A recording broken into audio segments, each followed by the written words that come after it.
రాష్ట్ర ప్రభుత్వాన్ని మేము డిమాండ్ చేస్తా ఉన్నాం. మొదలు మీరు 2 లక్షల రుణమాఫీ డిసెంబర్ 9 నాడు చేస్తామని ఏ మాట అయితే ఇచ్చిండ్రో ఆ పని వెంటనే చేయండి. దానికి మీకు ఏ కోడు అడ్డం రాదు.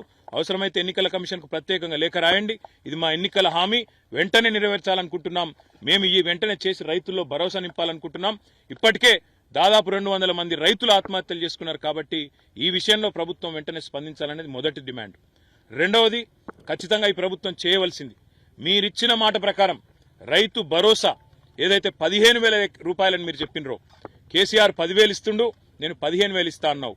ఆ 15,000 కూడా ఇచ్చి మీరు మాట నిలబెట్టుకోవాలనేది రెండో డిమాండ్. మూడవది ముఖ్యమైనది, కౌలు రైతులకు రైతు కూలీలకు పైసలు ఇస్తా అన్నావు, వెంటనే ఇవ్వాలని చెప్పి కూడా మేము డిమాండ్ చేస్తా ఉన్నాం.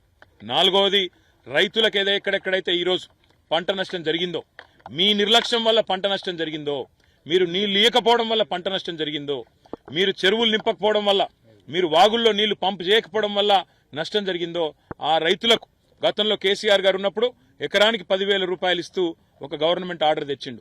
అదన్నా నిలబెట్టు, లేదా నీకు మాకంటే ఎక్కువ ప్రేమ ఉంటే 10,000 కాదు 25,000 రూపాయలు ఎకరానికి నష్టపరిహారం ఇవ్వాలని చెప్పి కూడా నేను డిమాండ్ చేస్తున్నా. ఇక నష్టపోయిన పంట ఎట్లాగూ పోయింది, మరి మిగిలిన పంటనన్నా ఇప్పుడు కోతలు కోసే టైం వచ్చింది.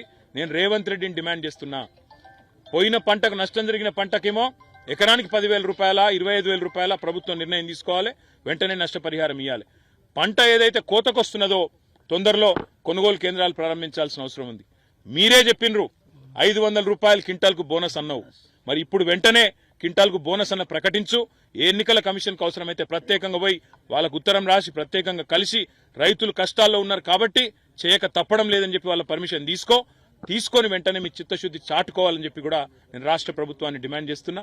ఈ 6 డిమాండ్లు కూడా రాష్ట్ర ప్రభుత్వం వెంటనే మరి తక్షణమే దీని విషయంలో స్పందించాలి, ముందుకు రావాలి.